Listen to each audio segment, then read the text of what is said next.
can't stop me now. Can't stop me now. And my feet have come too far for you to tie 'em to the ground. Can't stop me now. Can't stop me now. Set my sights on where I'm going at. Things turning back around. Can't stop me. Well, good evening and welcome to Psychic Coffee Shop. Tonight we got Byron Ballard with Seasons of the Magical Life. I have wanted to have this guest on for 2 years. She is an amazing Appalachian storyteller. She is an amazing village witch. And she's got some really cool stuff out there. How are you, darling? I am so good. How are y'all doing? Doing very good, very good.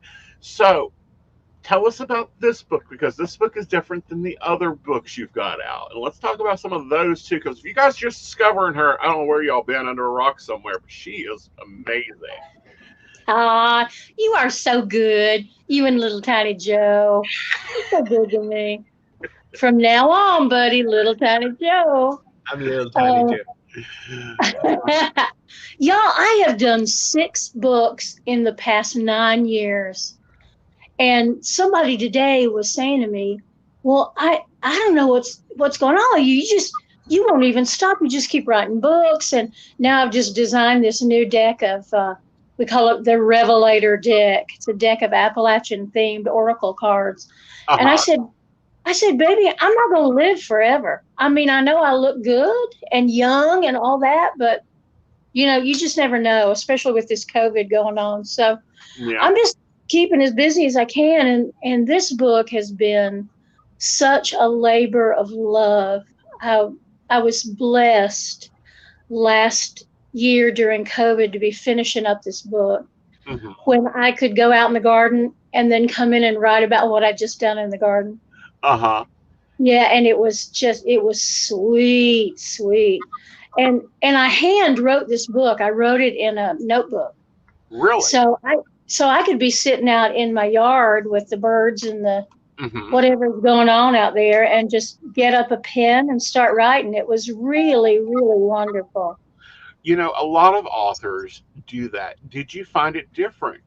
Do you think that it put more stuff into it than when you done on the keypad?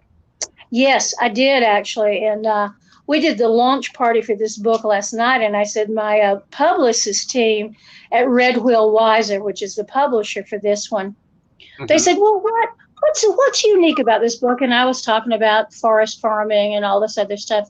And they said, yeah, oh, that's good. That's good. What else? And I said, well, I hand wrote it. And they said, what do you mean? And I said, I had a notebook and I wrote it with my hand wrote it. And they were like, wait, you mean like you had a paper and pencil? And I said, well, it was a pen, but yes, basically that's what I had. And they were very surprised by that. So yeah, well, I hand wrote it and then typed it in, keyboarded it in. Mm-hmm. Well, and what I really liked, one of the features that I found very different from this book, with this book, is the letters from the farm. Now, this is a feature that really, I'm hoping, continues. Oh, thank you. I loved those, and they were inspired by, I think she was a local writer, I don't know, but she had a column in our local newspaper every Sunday that was, she was called Witchy Poo. Okay. And she did letters. She didn't call it letters from the farm, but she would write about things that were going on at her little homestead. Mm-hmm. And I just remember loving that when I read it as a child, because mm-hmm. I mean, I grew up out in the country, but it wasn't what you could call a homestead by any stretch of the imagination. Mm-hmm. It was, it was hard scrabble living. Right. And I loved how romanticized her stuff was. So I tried not to be too romanticized by the letters from the farm, but to let people know that, the farm sometimes is a place in your imagination. It doesn't have to actually be 20 good acres of arable land, though. Lord knows I'd love that. I don't think there is any of that in these Appalachians, though. Like, I think we get 5 acres of arable land and everything else is rock and dirt, and we got to figure out how to do that. And soil about that thick. Yeah, God, I have to tell you a funny story on me. I've been touring a lot in the past few years in the Midwest. And the first time I was in, I believe it was either Kansas or Illinois, there I was literally hanging out the window like a dog. And I was like, oh my gosh, look at all that corn. And the person that I was with he's a Midwestern fella. And he said, get in the car. What are you doing? And I said, you don't understand. Where I'm from, if you can have 10 acres of bottomland with corn, you are sailing high. Mm-hmm. And to be able to look out here and see hundreds of acres of corn, I'm in wonder and awe. And then he kind of muttered under his breath, thousands. And I said, what? And he said, it's thousands of acres of corn. And over here, some soybeans. Is that going to flabbergast you too? Soybeans over here, thousands of acres of soybeans. So yeah, farming here is different than it is in an awful lot of places. And when you have to learn to really know the land and live with it, so you get what's going on.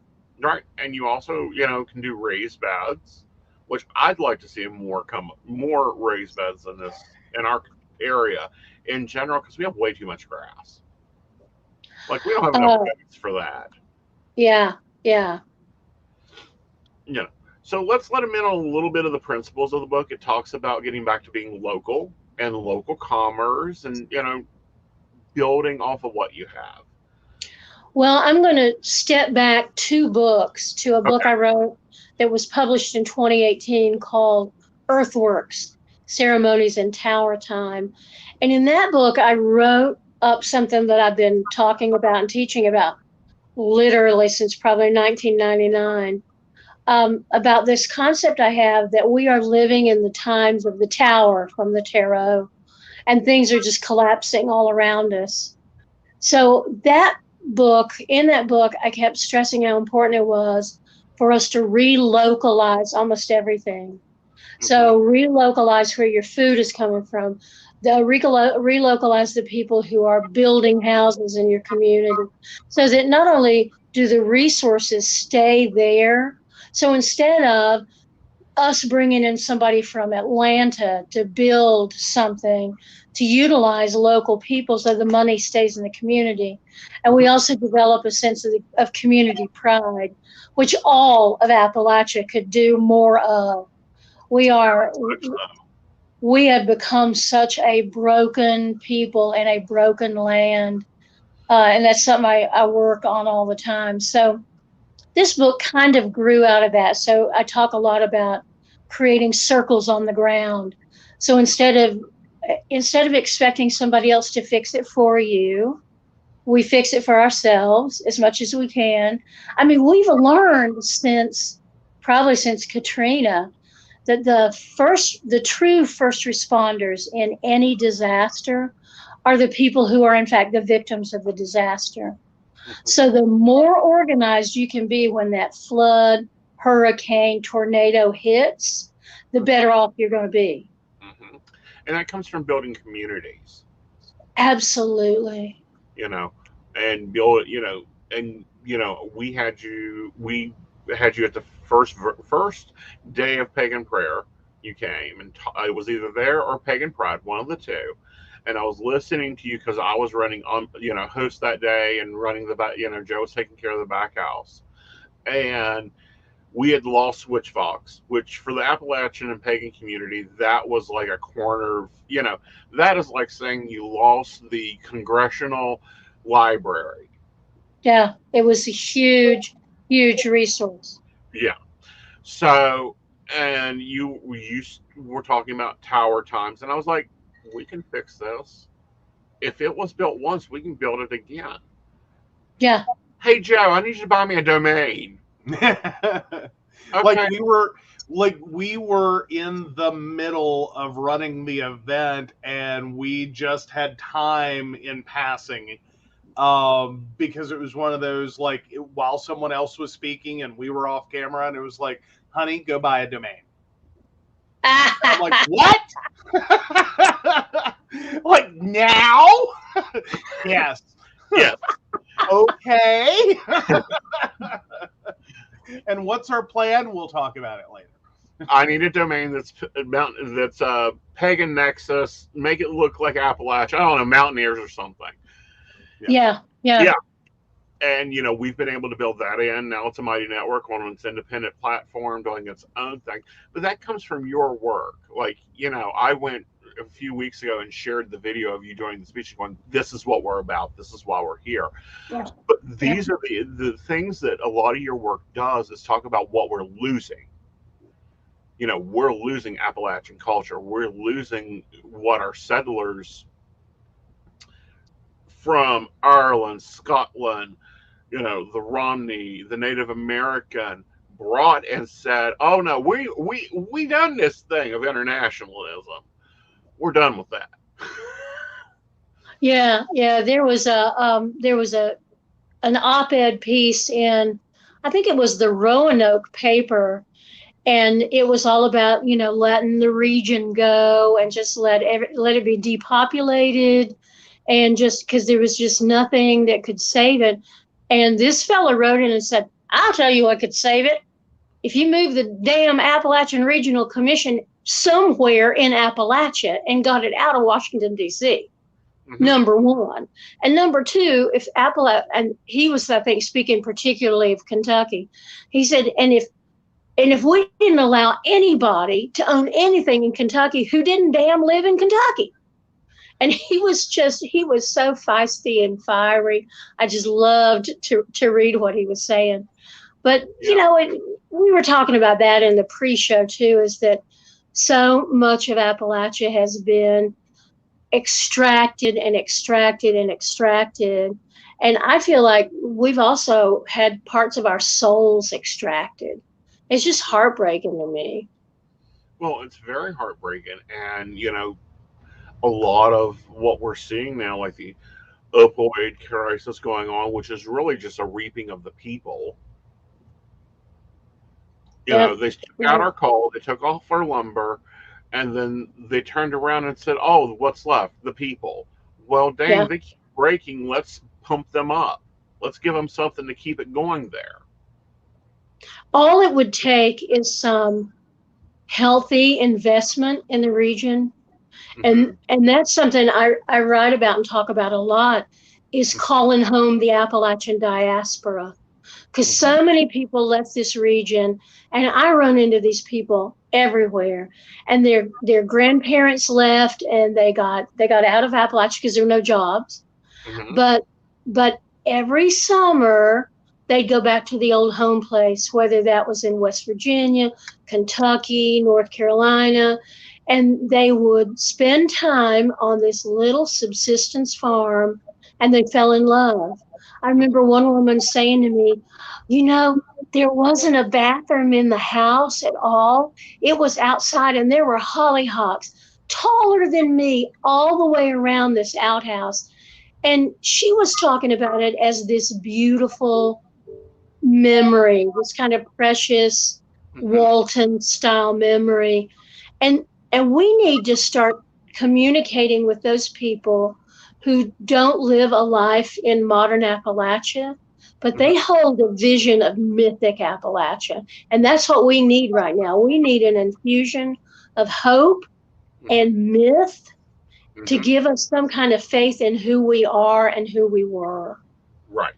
And I think we need, and even though, yes, it's not Appalachia, we need technology brought in so that people can come. Oh, absolutely. No, that's the new Appalachia. We can't be saying, well, but my granddaddy farmed with a mule, so I guess I have to do that too. You can put in a wind farm. I'll tell you what you can farm: wind. And you can make sure that there's power down in the valley. Right. And we need to stop the tourism. I'm sorry, it's never going to do anything for us long term. Well, and more so, it's not that the tourism is exactly the problem. I don't particularly think. It's more so that we keep building industry around it. So it's another hotel, it's another fast food place, it's another retail. And these are quote unquote good paying jobs. And no, they're not. No, they're not. No, they're terrible paying jobs. Yeah. But And we that's like the only every election cycle. the only way tourism survives is on paying the people who serve the tourists the lowest possible pay. Mm-hmm. Absolutely. Mm-hmm. And I mean, we're up to our elbows in it here in Asheville now. And we have to stop it. We've got to get some decent jobs in here. And we need to, the people who have made it out of Appalachia and have enough money to invest, I want them to remember their roots. Mm-hmm. And not the way that crap ass fella who wrote that book that was then a movie by Ron Howard that has the word elegy in it, and not the way he has just stripped any kind of dignity his family ever had so that he could make a fortune. I mean, not that he needed to, because he already was an investment banker. But we've got to find ways to make healthy, strong investment here that is not reliant on low-paying jobs, minimal amount of education, all that. We got to change it up. Right. And we've got to get focused more on, I hate to say this, but we need a good press agent. Really and truly, we need a good press agent that's out there. We do. Functional picture of Appalachia that isn't true. No, and y'all know how I feel about the H word. I don't allow anybody outside this region to use that word in front of me, because I'll say, well, there's an N word. Do you use that word too? Well, what other words do you use to insult whole groups of people? Because I know when somebody from New Jersey uses the word hillbilly, I know what they mean. I know what they mean. But you're right. We need a massive, and not the, oh, come to the Biltmore House and Gardens. Oh, come to the New River Gorge. We need people on the ground all over this country talking about the resilience and strength of Appalachian people, about our creativity, about our history. We need all of that. Right. And I think there's a thing coming up. I think it's at the end of this month. It's a commemoration of the Battle of Blair Mountain. Have y'all heard about that? I have not. What's up with it? Well, I haven't explored it yet. Somebody told me about it a couple of days ago. But when I find out more, y'all that follow me on Facebook, I will post it on Facebook. Cool. But Blair Mountain is one of those things that if more Appalachian young people knew how strong we were, and I don't think we are strong now, but how strong we were, then it might give them hope and give them a little bit of heart to go on and to be who they can be. Right. Now, what's your opinion? How are we going to get this boss man mentality out of our thinking, out of our choices in general? Well, we've got to have people within the region stand up and talk about what it means to live in this region, and to talk about it honestly.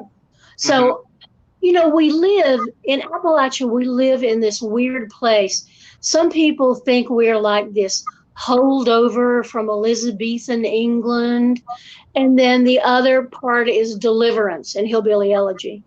Well, we're not either one of those things. We are something in between.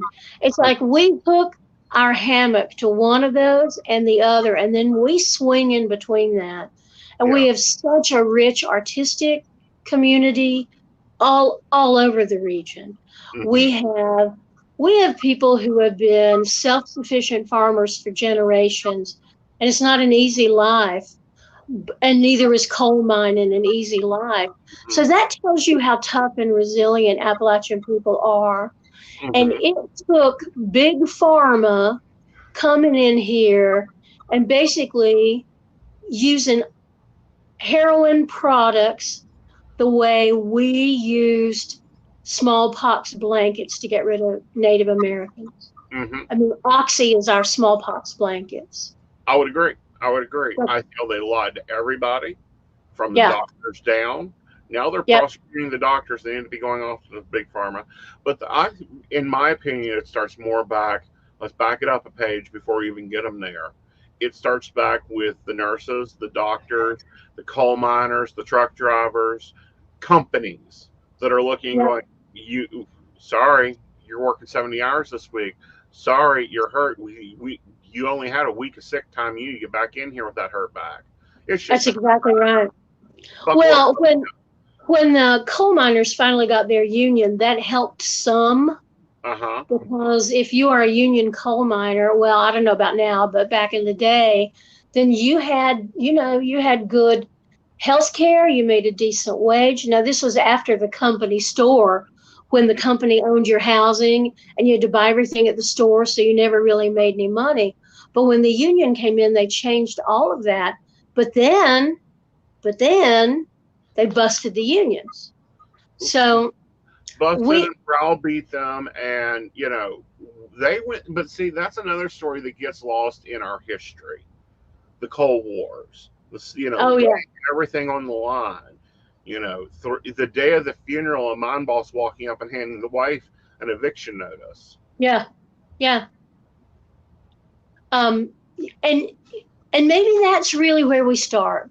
Yeah. Maybe where we start is about educating Appalachian people about what we've done, mm-hmm. and not about what's been done to us. Mm-hmm. Because we used to be thought of as some of the toughest people in the world. Mm-hmm. And yeah, we'll fight you. It's true. Or we used to. I don't know if people still do that or not. We'll fight, but we fight differently now. Yeah, but tough, strong people. Your house, we'll just bury you in the backyard with a little graveyard dirt. You'll be taken care of. But I will tell you something that I learned 3 years ago. I think it was.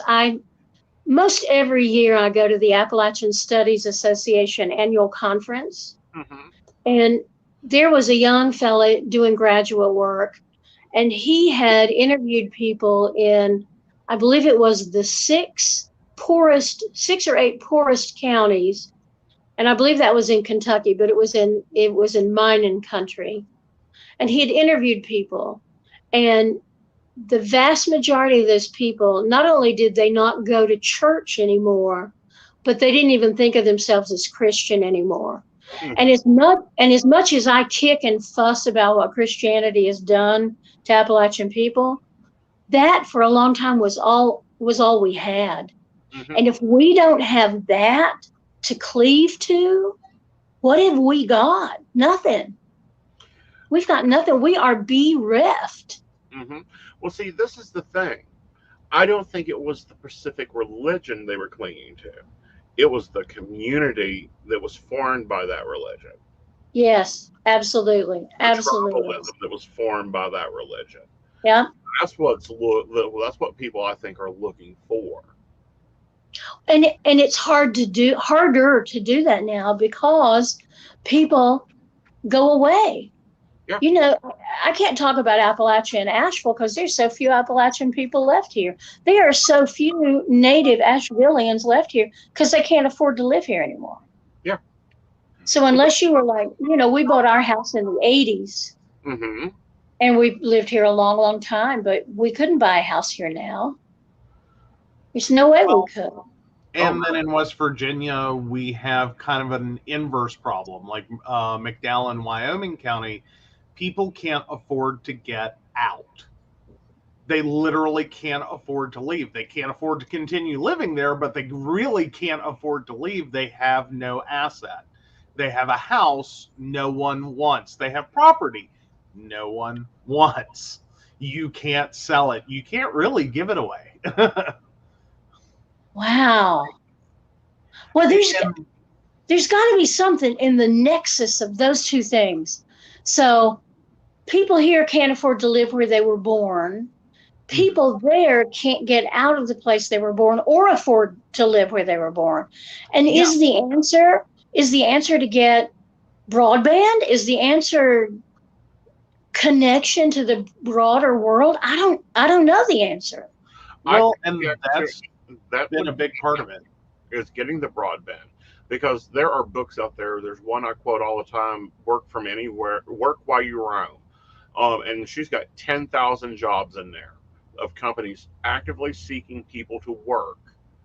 Only one problem: you have to have internet service of some form. And of course, why would they bother to do that? Because we're just a bunch of dumb, backwoods illiterates. Well, or the bigger issue they're running into is the remaining populations in that area and just the general density. It's not profitable. It's literally a cut and dry decision on the internet service provider that, yeah, we could do it, but here's what it's going to cost, and this is how many centuries it may take to get that money back. It's Because the argument they had with not enough customers. Well, but so what if somebody and I'm not going to carry water for the damn Appalachian Regional Commission, but what if we had people who were getting federal money, who were getting private money, and so that became a utility. So it wasn't a matter of, well, but Procom can't do that because it cost us $10 million. Well, it's going to cost somebody $10 million. So what if it's private money? What if it's a public-private partnership and we're not relying on a corporation to throw us the scraps from their damn table? Here's and the what scary if we part. Go ahead. We did it. The federal government dumped money. And West Virginia is the one I know. Dumped money into broadband expansion for rural areas. It was rural. I'm trying to remember exactly. It was rural broadband expansion.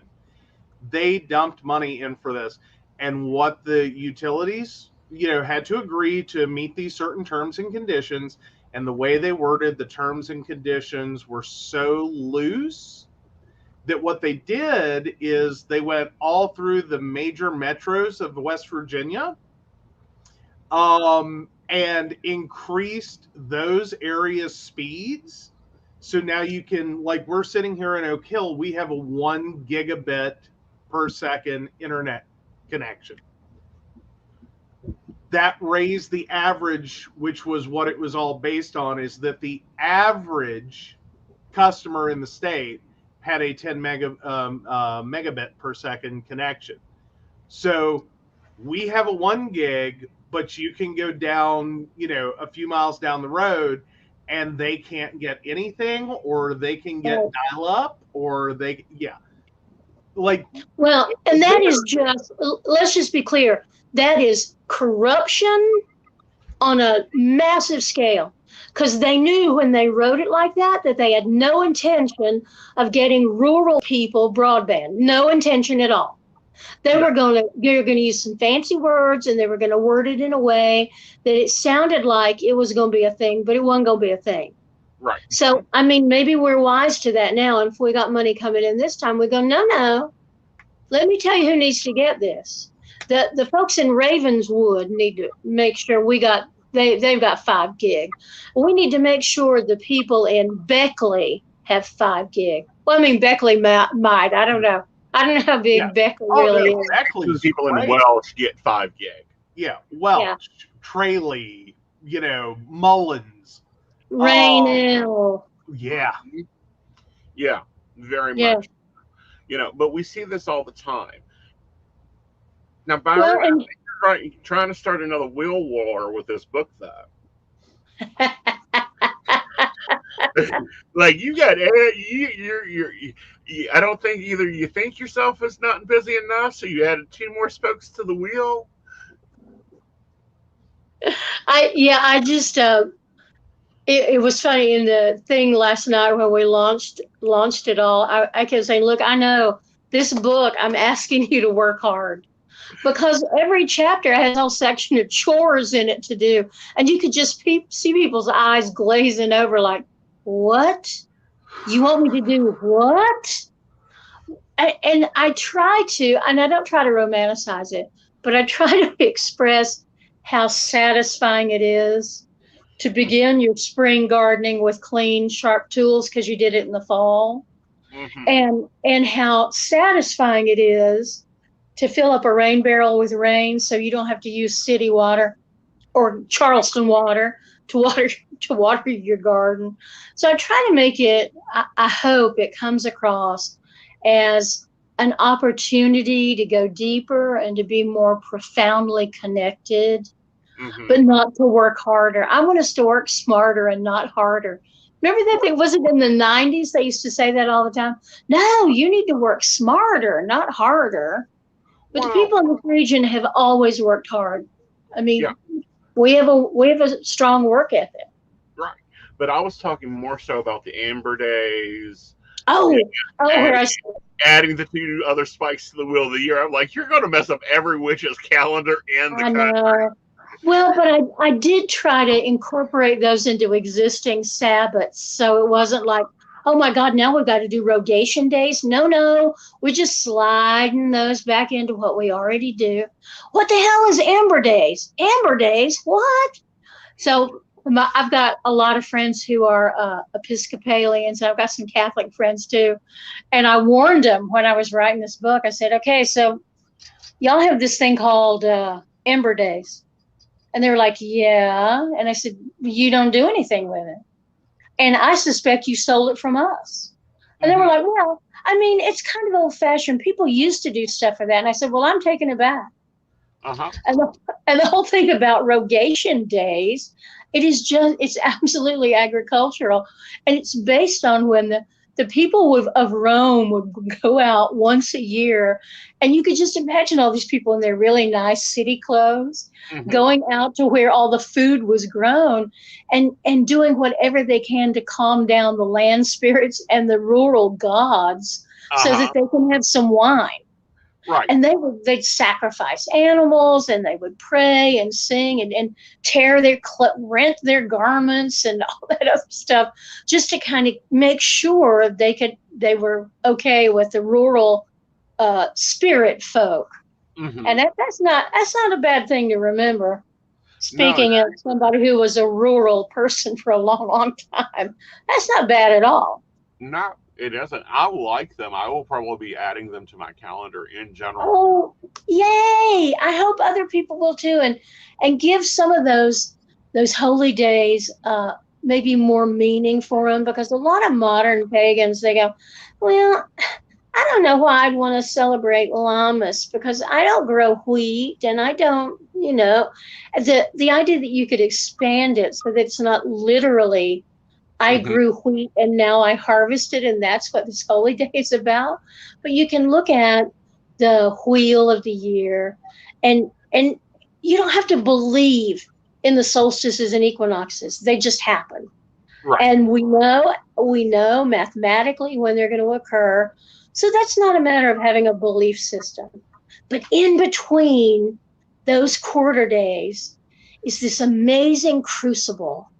And in it, there's a time to plant, a time to tend, a time to harvest, and a time to rest. And you can interpret that however it fits with your actual life. So in the spring, you may not be planting radishes and peas and all the stuff that I plant. You may be planting ideas for what you're going to do this year. You're planting ideas for a new business. Go buy me a domain. That might be and that is what you have planted. Right. And then you tend that. And then this time of year, you reap the harvest of your hard work. And then you rest and you recuperate and you give yourself time in what I think of as the holy endarkenment. And you let all the new ideas begin to gestate so that as the wheel turns again, you're ready to plant again. And, you brought up a very good point in your book, and this is the only book I've seen this brought up in a couple decades, y'all, that the holy days are not calendar day, that they can also be astrological days.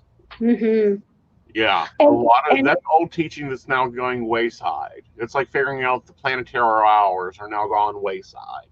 Yeah. No, I think it's important to look at astronomy and astrology, as a matter of fact, but to figure out how it works for you, because back in the day, before we knew exactly when a solstice would happen, you'd have somebody that was calculating basically how long the day was, and they'd have an idea. Oh, here's when it happens. These particular star formations are in the sky, and now it happens. But for things like when it is spring, there'd be some old farmer or some old farm woman that would come out and she'd smell. She'd go, well, I reckon spring's here. And then it would be spring in whatever that community was. So it changes. And we have been locked into the agricultural year, that the cycle of that comes to us out of mostly Europe and Eastern North America. But adapt all of that to where you are, so the land that you are on and the land that you live with becomes the focal point for all of this. I wrote this book to encourage pagans who supposedly follow the cycle of the seasons, to encourage pagans to have a genuine, acknowledged kinship with the land base they live on. And not to spend all their time like we are now, sitting on their behinds looking at a screen, but to get outside. Yeah, and spend time outside. Build the, Yeah. My mother lives in an apartment building, doesn't have a balcony. By golly, she gets her tomato and her peppers every year. She has little pots to go in, and she has a lovely garden there. I mean, we don't have to be out in the backwoods with 200 acres behind us, half of it rock we can't plant, and the other half we're doing the best we can to make out of what we can. Urban pagans need to get urban paganized. And I'm glad you brought up that it's connecting to the land, because you know how much flack I get for Beltane and Forest being normally the second or third weekend? Beltane's on May 1st. Yeah, but we live in West Virginia. May 1st, we may have a snowstorm. Yeah. And you have to be willing to pay attention to what the land is telling you and adjust yourself accordingly. May the 1st is a perfectly good time to do Beltane if the weather permits. But sometimes it doesn't, depending on where you are. Exactly. So tell us about these cards,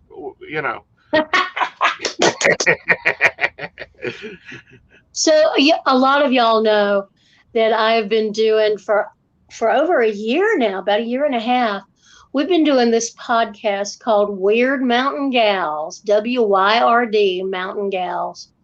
And it was us riffing on, bluegrass groups used to be called things like the Clinch Mountain Boys. So we're the Weird Mountain Girls, we're Weird Mountain Gals. And we've been podcasting for about a year and a half now. And you can find us on Facebook and Twitter and probably Instagram, I think.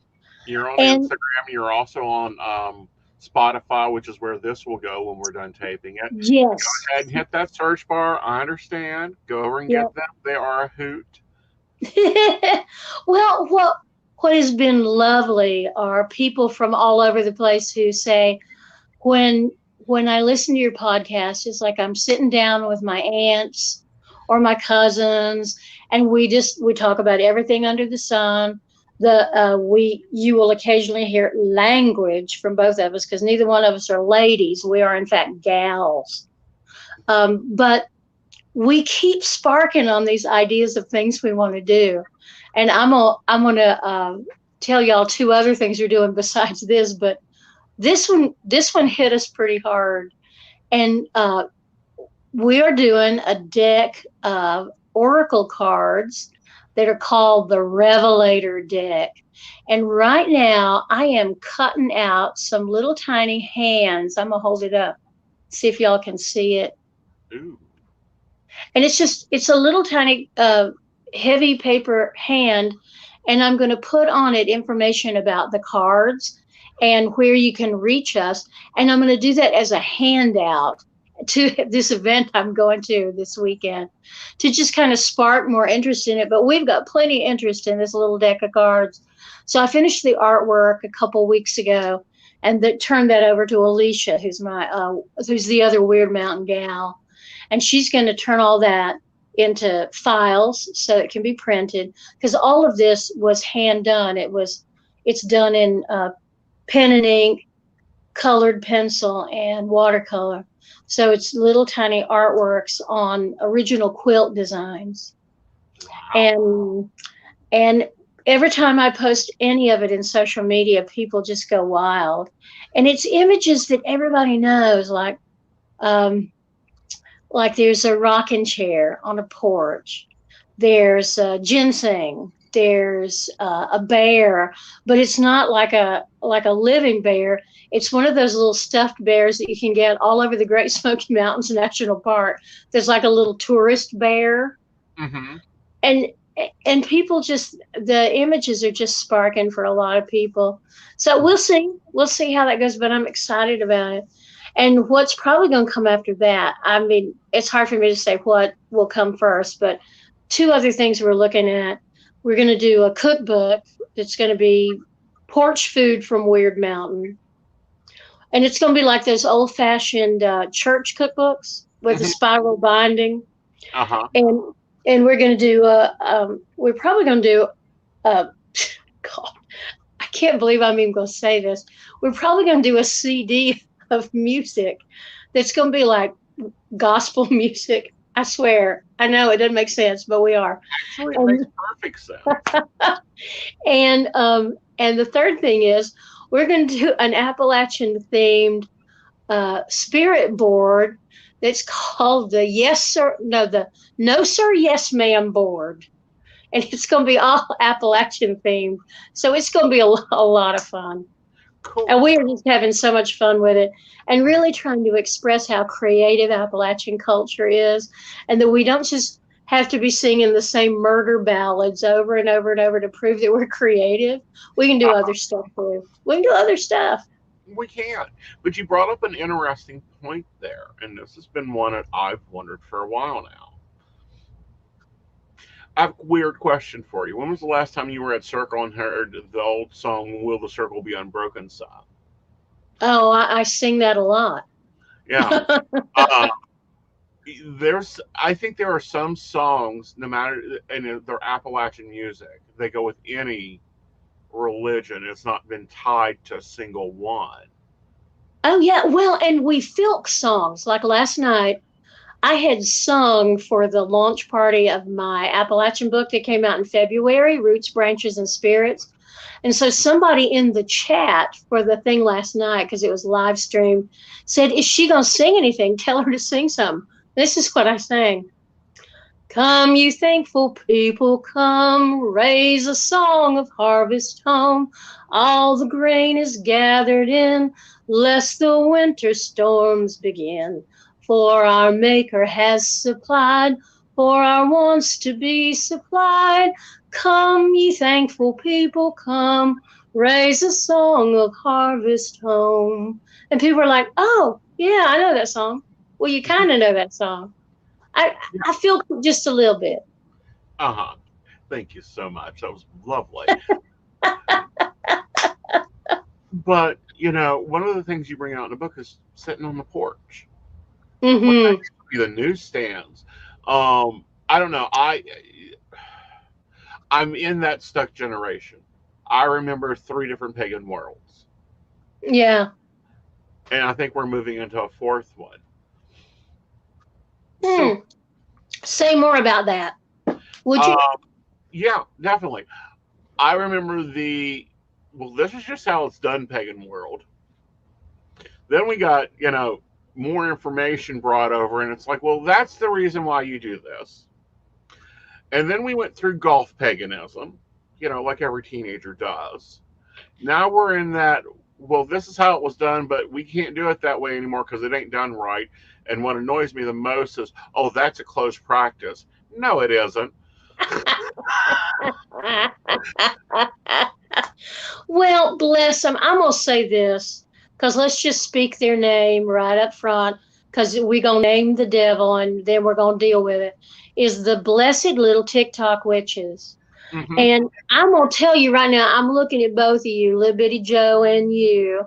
And the thing is, we all did stuff just as addle-pated as the TikTok witches. But we did not have an audience of 10,000 people, and we did not record it so that 10 years from now we go, oh my gosh, did I really try to convince people to hex the moon? What was I thinking? But I guarantee, I'm looking at both of y'all now, and I'm looking at everybody else that's watching this. I guarantee 5 minutes to midnight, y'all were pulling out a Ouija board and sitting at a table and connecting your hands all up and getting ready to call in the spirits. We've all done it. We just didn't have an audience while we were doing it. So there. A little farther with the Victorian era, and okay, you get the cards and the wine glass and the white candles, and everyone had to be in white, and again, it's one of those. Yeah, I've seen all these come around, and it's like I'm just waiting for one of them to talk about a basil cinnamon tea for money. Just get it on.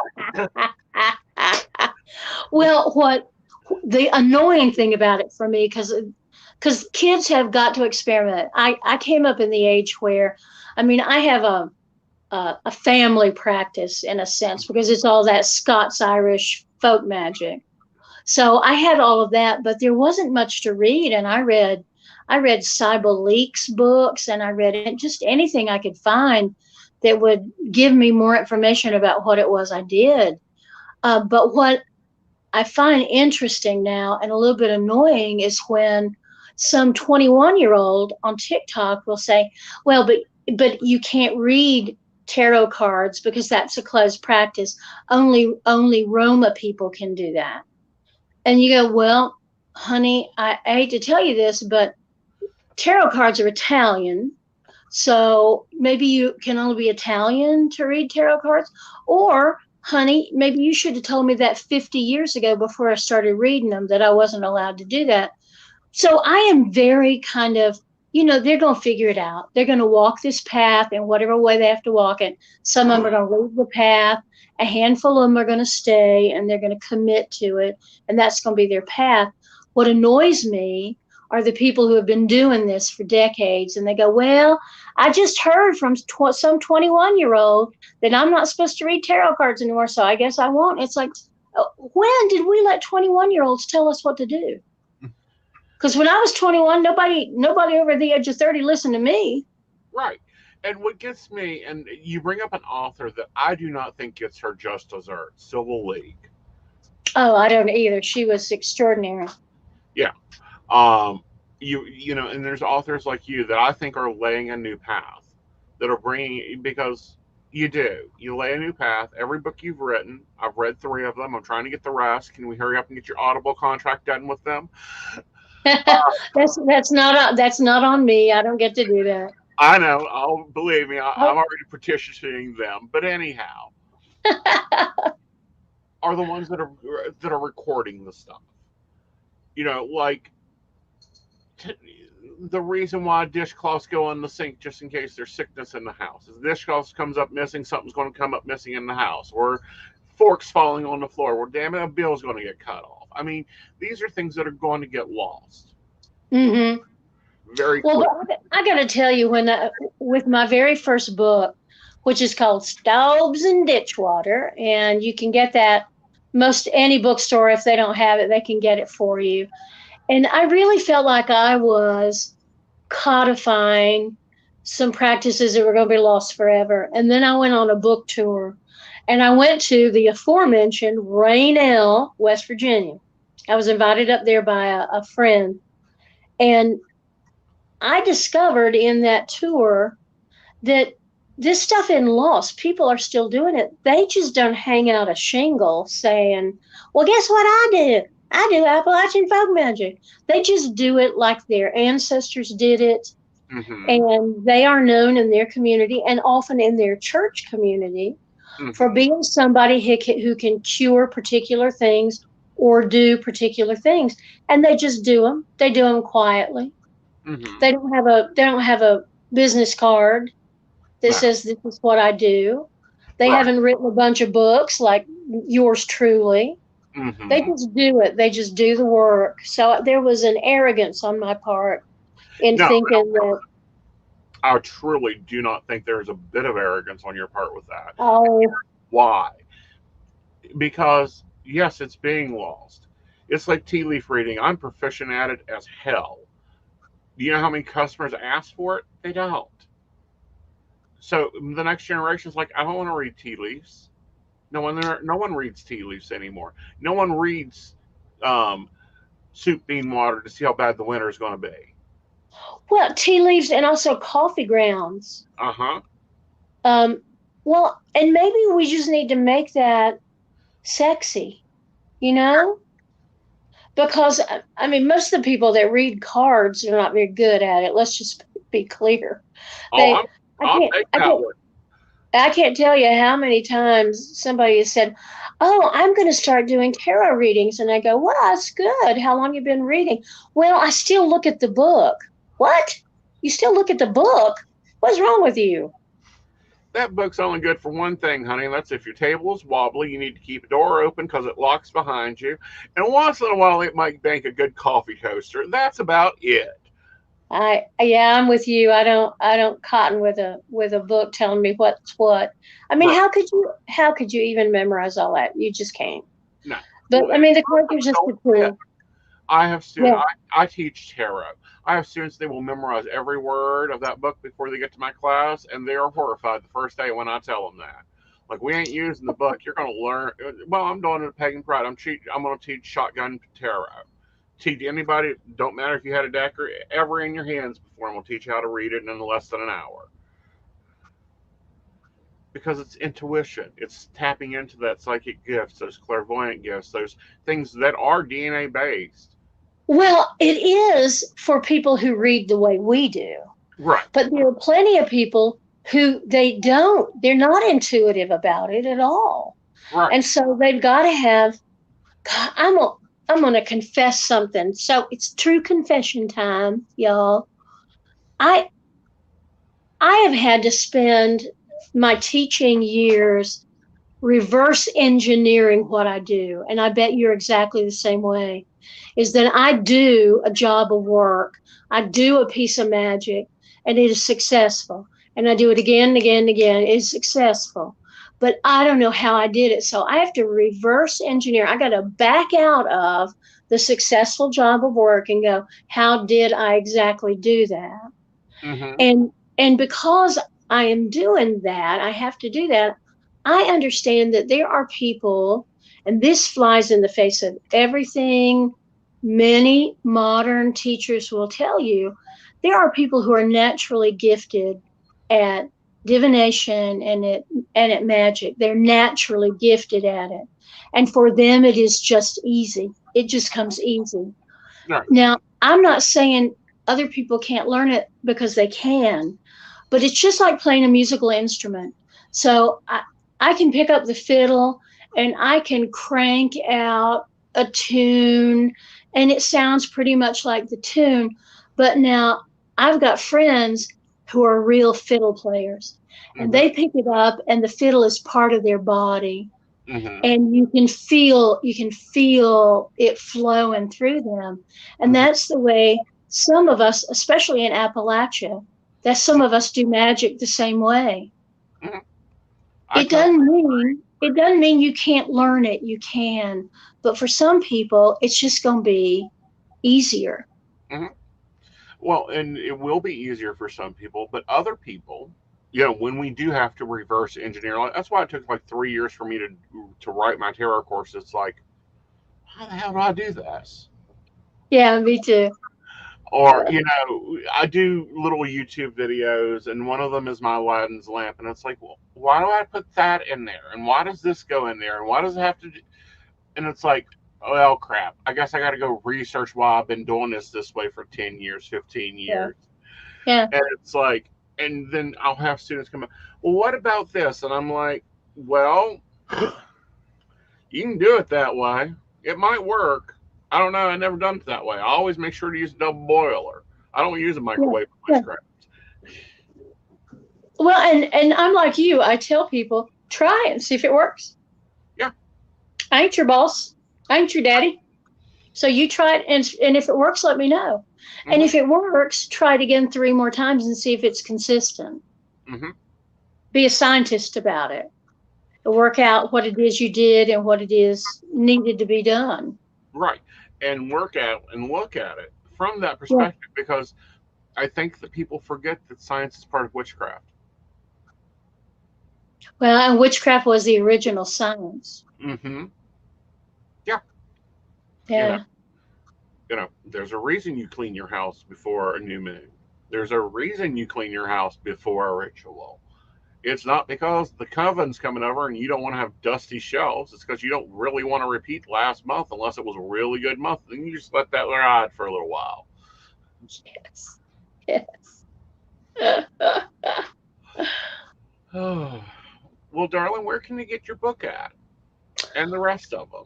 Well, I wish I could tell you that. I mean, go to your local bookstore. I'm a big bug about using independent bookstores if you can.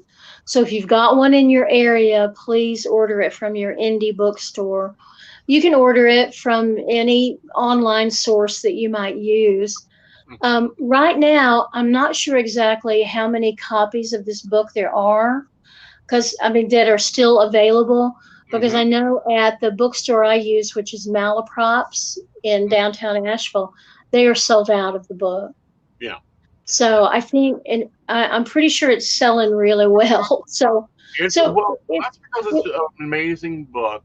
I do know it's on oh, Audible, so if you're an Audible user, or if you're not an Audible user, go get Audible. You'll love it. You can read this while you clean your kitchen. Um, Let me see. I do believe it's they may still have some on eBay, but you can go over to Village Witch, myvillagewitch.com. That's where you find out everything about Byron's yes, gone. and you can get my first 4 books at my website at the village shop. Mm-hmm. But you can't get the new one, the Llewellyn one that came out in February, and Mm-hmm. then this one from Wiser, because that all gets handled, outside my purview. My first 4 books were from indie publishers, Mm-hmm. so I had a little more, control over some of that stuff. But see if Which your is local bookstore good. has it. Yeah, and if you find a copy and it's not been signed yet, you can email me at info@myvillagewitch.com and I will send you a signed book plate that you can put in the front of your book. Mm-hmm. Yes. Now, I have a question for you since you've worked with both, and we have a lot of authors that listen. Which did you like better, the indie book places or working with a big company? Well, both of them have their advantages. I mean, Roots, Branches, and Spirits has reached a much larger audience than my other 2 Appalachian folk magic books because of Llewellyn, because Mm-hmm. Llewellyn's name value. Right. Um, I communication was not as easy with Llewellyn because it's a bigger company than it was with smaller companies. Mm-hmm. Wiser, the communication there has been really sweet and good, and but I don't have the same kind of control. Like Uh-huh. I have to stop and think of the titles of these 2 books because the title I submitted, the working title, Uh-huh. they didn't like them. They retitled the books. So I Uh-huh. have to stop and think what the title of the book is because I called it something else. So Uh-huh. it just depends. It's nice. I'm working on an Appalachian book now that is called The Ragged Wound, Tending the Soul of Appalachia.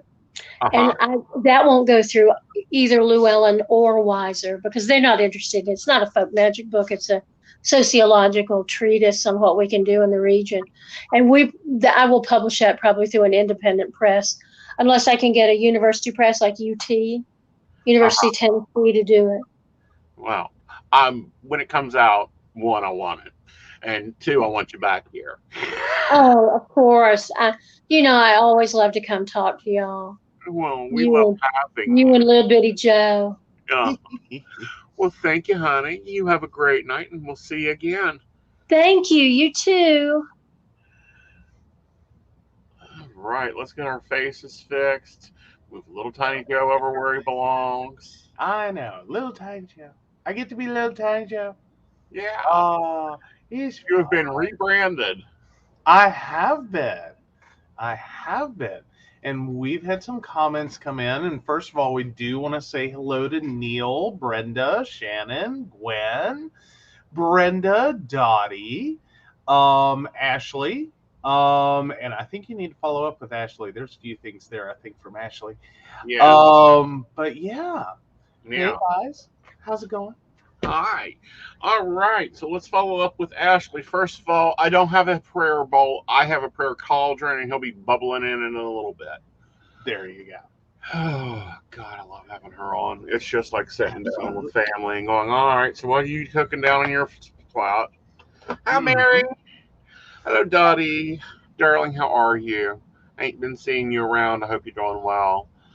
Ashley, honey, of course you'll be going to the cauldron. Brenda, I know. I will let the break room know as soon as I see it on pre-sale because I have her marked in favorite. So she shows up the first moment she comes on. And I'm quite sure I'll make a Nexus announcement for it. Hi, Neil. Yes, Neil, you need this book, this deck. You need anything with Byron's name on it. That is my commitment. Dottie, it depends on where she's at, where your family's at in Ravenswood, because there's some places in Ravenswood. Of course, I wanted to move to a little place called Red Star.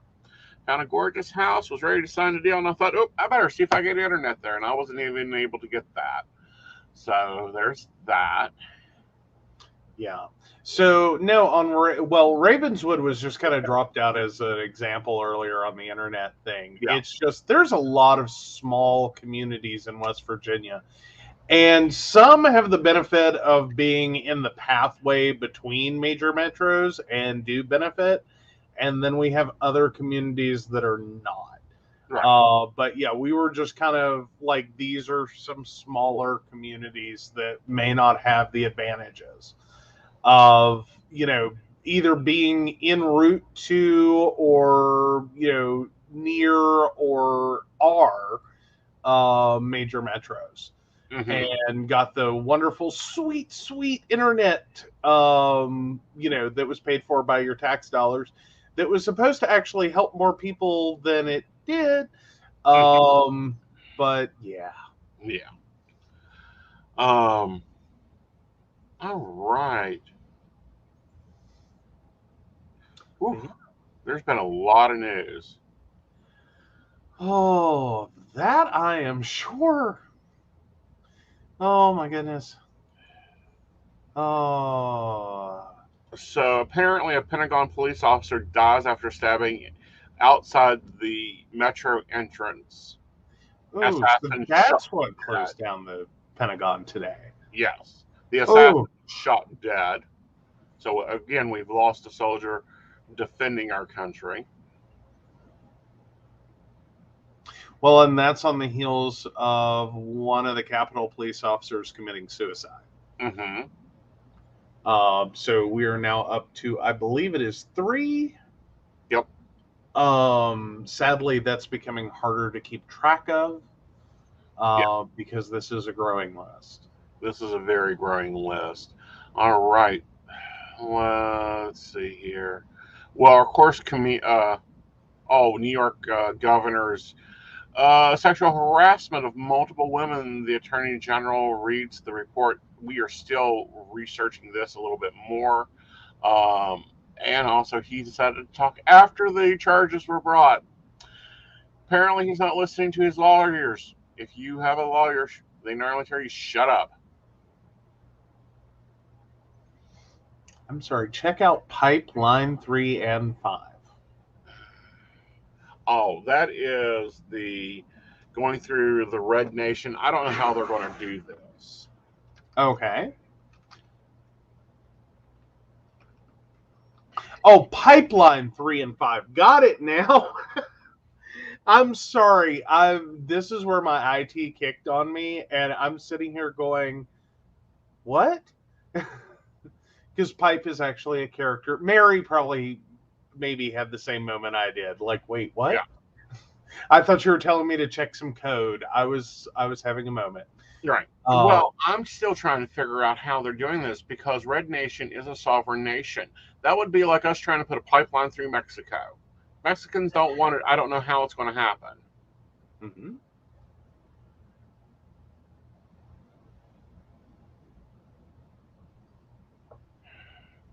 And this is what aggravates me is some of these people that are being arrested, we don't even know where they are because they can't go to the Indian jail, they can't go to the federal jail, they can't go to the local jail. Mm-hmm.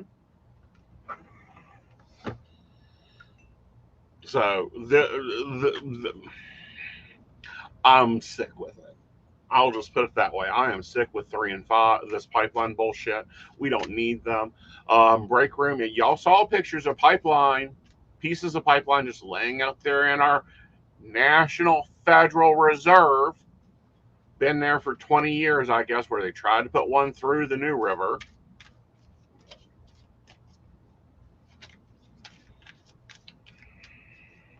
All right. For those wondering, I'm shuffling the cards up because I'm going to do a hot. Oh. Yeah. We'll do a reading on this pipeline shit.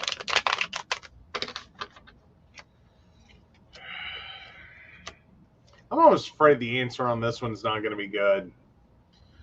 It isn't. First, we have the 5 of Swords here, meaning something's being stolen. Then we have the Page of Wands. A new idea comes into the mix. Maybe that pipeline won't be as valuable as it used to be. And then Temperance. So an agreement comes, but I don't know what the agreement is. Of course, everyone's worried sick over it. And then we have the 5 of Wands, which means a lot of battle, a lot of fighting. And then we have the Queen of Money. So a female with some money sense steps in here too. Okay. Okay. So we do have a question for Miss Ashley. We do. Ashley, 2696. Will my oldest niece make it through the school year with good marks? Okay, I need a definition of good marks. Like, are C's good marks? Are B's good marks? Like, she can do straight A's, but she gets too damn bored in her classes. Well, and a lot of people have different ideas of what good grades are. Like, there's good grades, and then there's really good grades. Right. Above a C or higher. All right. There we go. So the simple answer is yes, she will. However, I think she needs some financial reinforcement there. I don't know. I used to get paid 25 cents an A, a dime a B, and a nickel a C. I don't think that'll work anymore because I'm not even sure that most kids know what that is because they have machines to tell them now what that is. And I also feel like there needs to be a lot of celebration when they do good. This child needs a good bit of positive reinforcement. Not a lot of negative reinforcement because that's just them seeking attention. All right. What else we got? Oh, in other news, I'm beginning my reptile therapy. We do the first one tonight. Yay! Lizard spit for the win. Yes. But yes, you did. You were finally able to get that picked up today. Yes. Oh, and here's the best part. Here's the kicker. And so what turned out to be the biggest holdup you had for insurance approving it? My age. He's too young for lizard spit is what they tried to scream. Uh-huh. You're too young. You can't have the lizard spit. It's got to be nice. Like, I'm just saying, it's nice to be told you're too young for something. I don't care what age you're at. It is. It's always nice. Like, all right. Next up is COVID. We've been trying to give it a rest, but apparently we need to go back and say this. Wear your mask, wash your hands, get your vaccinations. This is not going to be pretty. For those bargain shoppers, it might be a good time to stock up and buy those masks that they've got on sale. It might be a good time to buy that hand sanitizer that they've got on sale. We ran through a scarcity last winter. Get it and have it prepped. No, don't get crazy. Just saying, don't get crazy. Paper. Yeah, no, we're not talking about like take a room in your house and devote it to like, you know, hand sanitizer. But pick up a couple bottles. Yeah, because we're going to need it. The only way, and we've got governors signing, you know, anti-masking bans and anti-this bans and anti-vaccination bans. West Virginia, you won't see that because we are a right-to-work state. Companies in this state can require you to do what the hell they want you to do.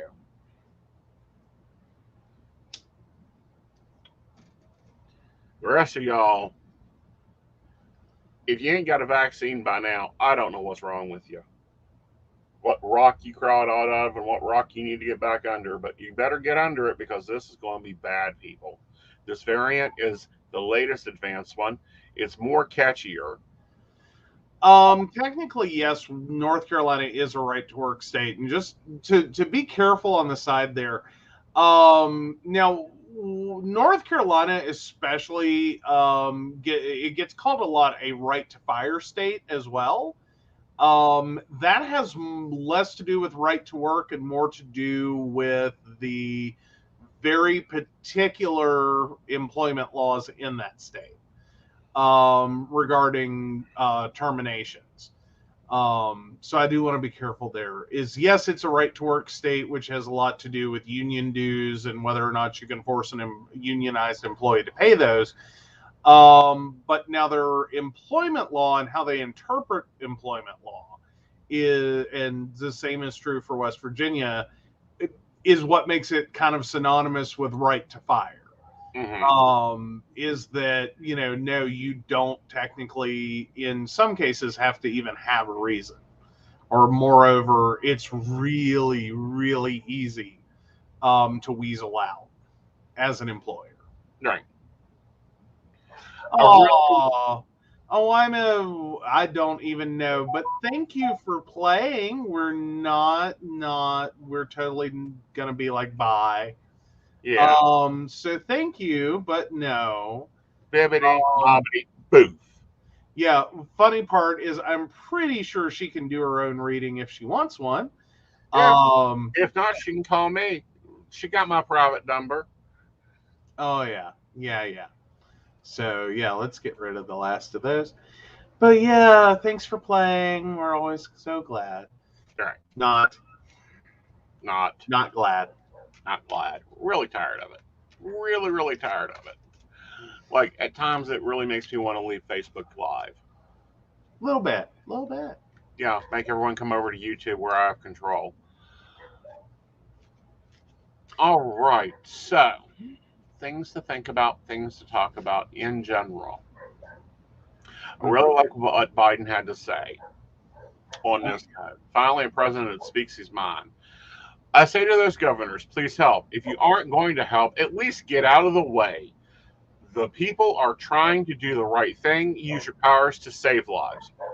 I'm sure his rest of that was, get out of the way. Boom, boom, boom. Get out of the way. Well, possibly. Yes. And, you know, once we can, you know, get the governor of West Virginia onto a platform that we can tow, we'll haul him right out of the way.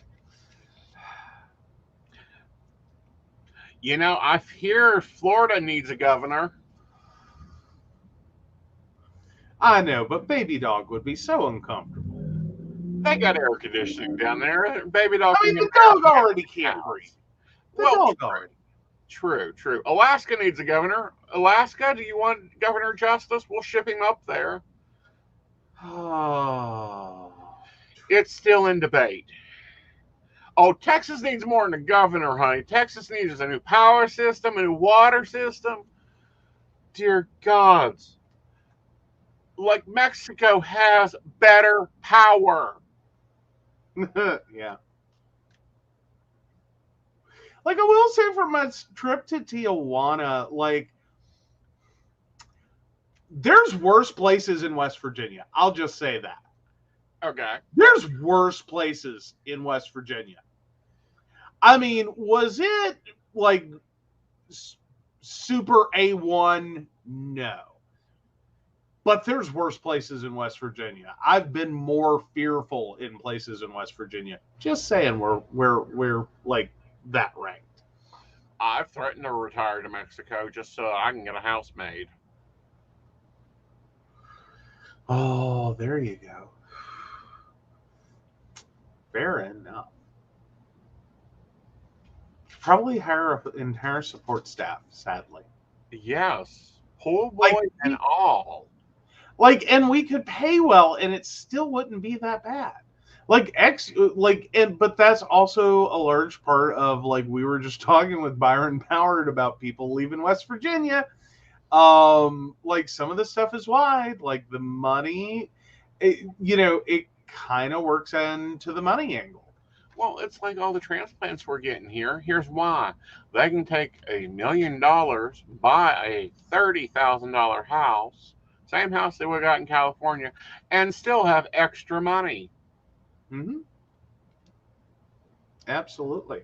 Yep. And if you don't have have employment as a major concern, Yeah. you can live in West Virginia fairly well. And then I think, and this is an issue I don't know if we talked pre-show or if it was something I've talked in my head to her about. Us building our own little economy. Mm-hmm. Hiring local, dealing with their own kind. Pagans hiring pagans, which I think I may rename Witch List to Pagans hiring pagans. Hey, there you go. Hey, that, things I create on a Sunday on top of a mountain, literally mid-conversation, and y'all's first suggestion was, why don't we just call it Pagan Craigslist? And I went, no. No. Why not? Because we don't want to recreate all of Craigslist. That's debatable. Craigslist had some lovely articles on there. Yeah. A lot of employment ads on there. Yeah, well, there was also some other stuff, too. You missed that one. Hey, hush. Talk less. Oh, that's kind of a problem with a talk show. I know. Moving right along. So yeah. So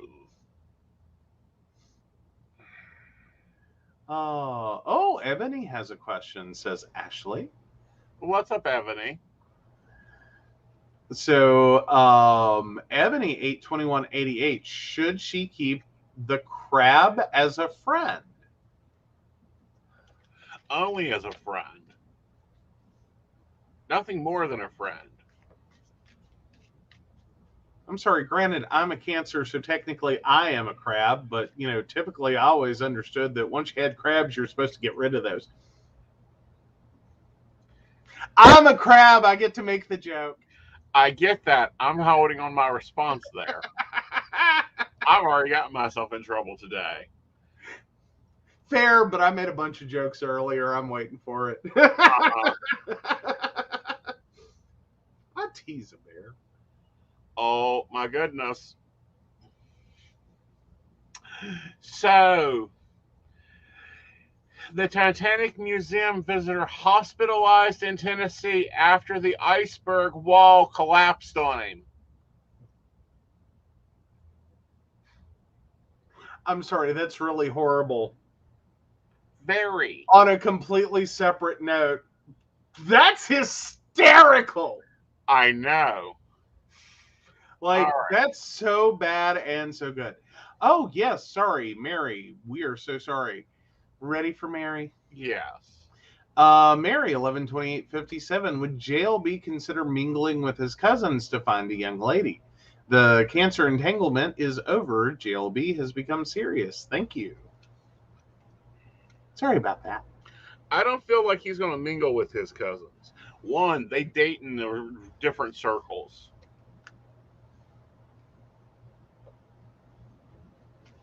Totally in different circles. So I don't think the mingling with cousins will bring them anything. North Carolina is offering $100 for vaccinations. Put up your arm and get a $100 cash card. You know, these benefits should be coming to the ones of us that's already done it. You know, like, yeah, a little cranky about that. Yeah, you know, to be good humans, we didn't need paid. For our, like, I'm sorry, can anyone else, and I know it doesn't make sense, no one's gonna ever make it make sense, but I like rational self-interest alone should have said, go get your shot. Go get your shot. Just simple self-interest. Like, if you're gonna be one of those fuck other people, rational self-interest. Like, hi, have you watched the news? Though I was liking what Dan Savage had to say. Oh, do Like, share, do share. I love oh, Dan. that was his basic like reverse psychology of like, yes, own the libs, totally own the libs. Go out, get your vaccination. We know you're totally unpredictable, and just like throw it back in our faces. That would totally own us. Mm-hmm. It would totally own us. I find it interesting. WhatsApp, who's owned by Facebook, has introduced disappearing photos and videos to take a jab at Snapchat. I don't think they're taking a jab at Snapchat, people. I think they're taking a jab at Kiki. Oh, Kick. Yes. Yeah. Well, to some degree, yeah. I don't know. Kick kind of had its moment though. Back when they got rid of their wallet. Yeah. Like, I don't know. Kick kind of screwed it screwed its own pooch. Like, yeah. But yeah, Snapchat. That's one of the key benefits there still existing For the moment. Yeah. I will reiterate, if you send something over the internet, even if you think it disappears, it never disappears. Well, no, because I mean, quite frankly, like as long as you know what's about to come up, then yeah. Oh, let me see if I can pull this up. We're getting a suggested link from the Dottie.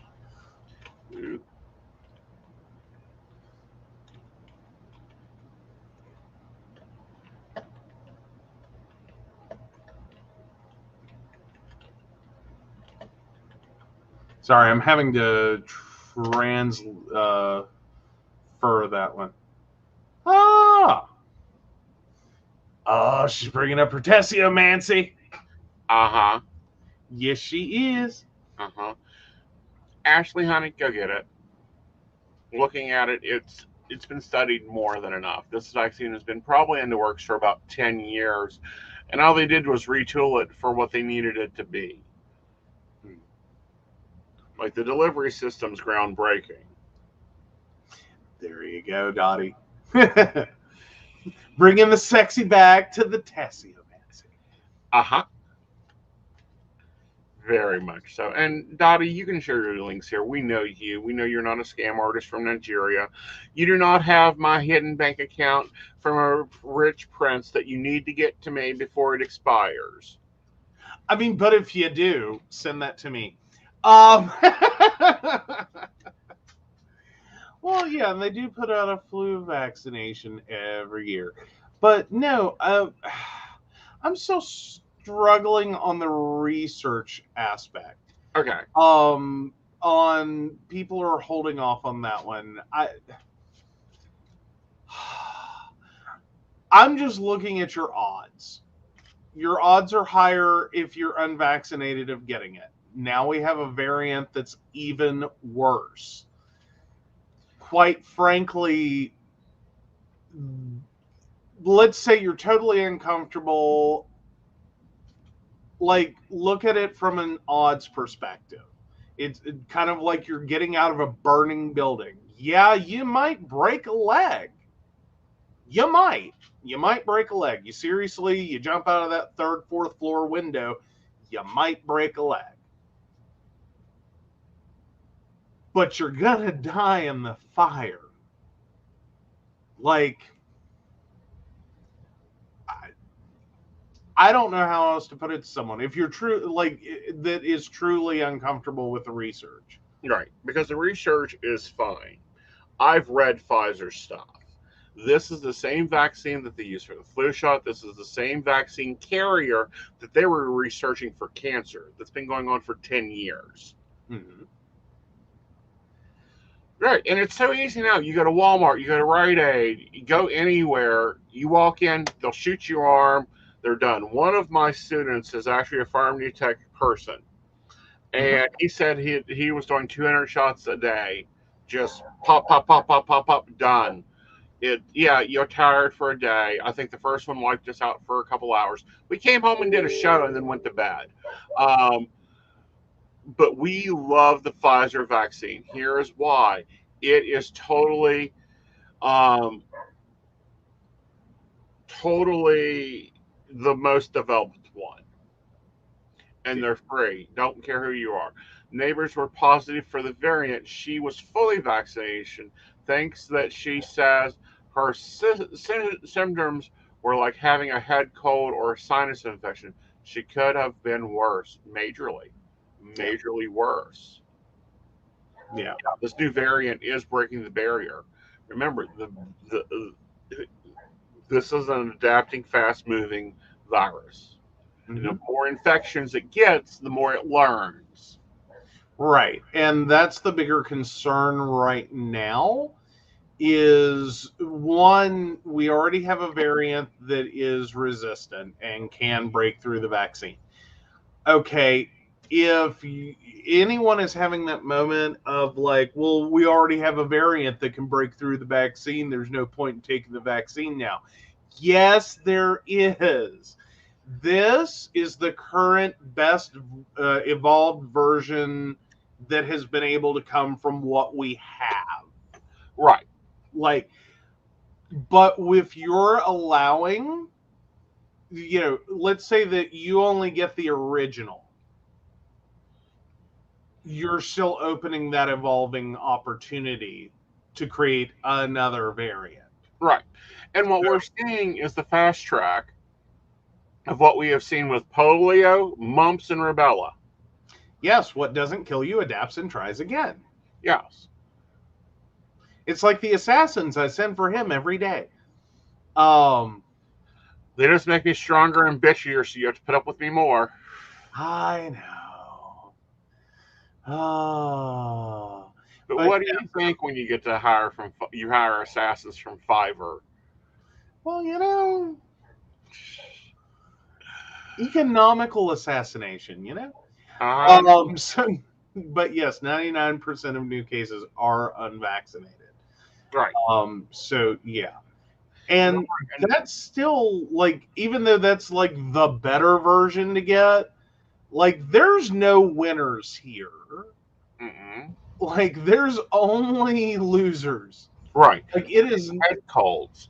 If it's more like if you have the vaccine, it's more like a head cold. So you go to bed, you have some chicken soup, maybe a few hot toddies, you feel better. Instead of you get this and you go on a ventilator, and you hope to come off of that and at least be able to breathe, because I feel ventilators are very dangerous. But yeah, comparing the original and the variant is not like stubbing your toe versus like decapitation. It's more like decapitation versus like, getting shot in the chest. Mm-hmm. It's pretty similar. Yep. Pretty similar. Yep. And so please get your vaccines. Go. And also, this is going to be a reminder for everybody. When you go to your doctor for your fall doctor appointment, have him check your vaccinations. Mm-hmm. Make sure everything is correct. Make sure that everything is updated. Because here's the facts and here's the problem facts. TB is on the rise. Mm-hmm. Consumption, for those that may not know the new word, that hasn't been on the rise since the mid-30s. Yeah. This is what is occurring with it. It's ridiculous. We're seeing evil freaking variants come together. Right. And there's also just the reality Mm-hmm. that, a lot of this comes out of an anti-vax movement in general. Right. So part of the reason, there's, granted, like Ashley saying, like, on the one vaccine, yeah, there's that group of people. And then there's this whole other group of people. It doesn't matter what vaccination it is. They're not getting it. Don't want it. Don't want to take it. Not going to take it. That's it. And that's where the rest of these start to become a problem. Right. Very much so. Yeah. And these aren't things you want to come back to again. I know. Like, oh, yeah, it's no picnic. TB, and granted, don't necessarily, the little time test that she's talking about, I've had it. It's really flippin' simple. So, okay, like anyone who has a mandolin has the little, like, veggie holder, and it has the little pointy things. It's like a smaller version of that they like push into your arm. It literally feels like a cat's, not even as bad as a cat scratch. It takes like 30 seconds and you show back up, I think a week later. Mm-hmm. Help me out if I remember. But yeah, but don't freak out if you actually do react to that. There's a couple of things that can be going on. The only thing that happens after that is they do an actual blood test to double check. Yep. All right. So read Dottie's comment to me. Oh, now they do off the top and probably the wall. Did you feel a tremor in the force last night? Yes. It also says now they do a PPD. It's just a bubble under your skin. Ooh, cat scratch is worse, says Mary. 1 week reaction time. That's what I couldn't remember. It was taking me a moment. I thought it was a week. Sorry, I've had it a couple of times. Yeah. But yes, there was a disturbance in the force around 5:23 last night. I also think we had a small earthquake and nobody's reporting it. Which we've been having earthquakes in the Appalachians a lot more here lately. Something is a rumbling. Mm-hmm.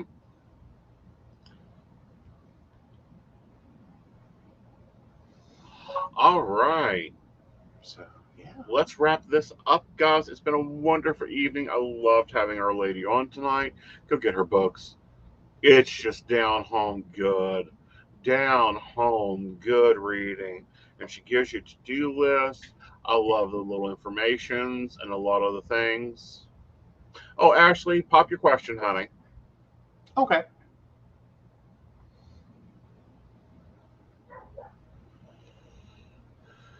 Let me double check that she didn't.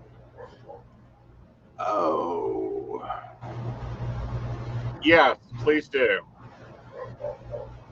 Oh, I think I have it.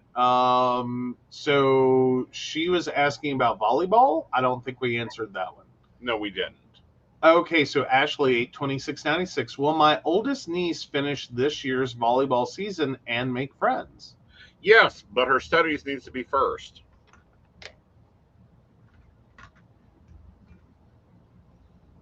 And thank you for pointing that back out to us. Guys, always, if we miss your question, please let us know.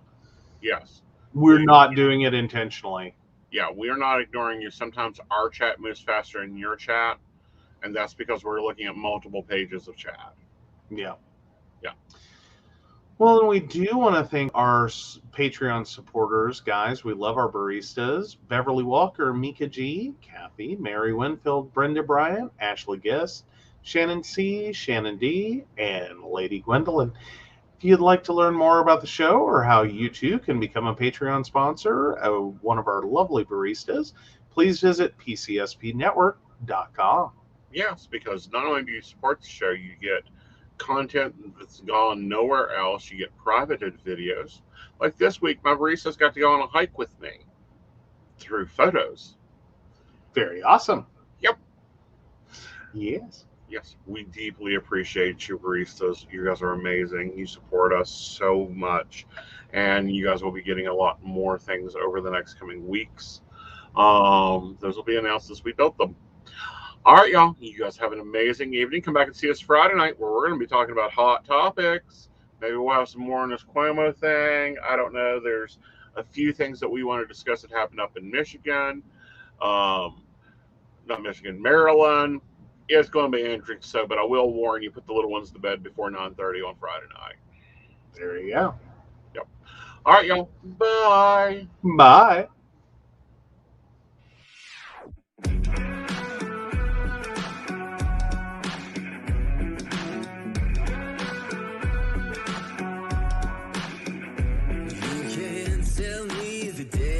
Stacked.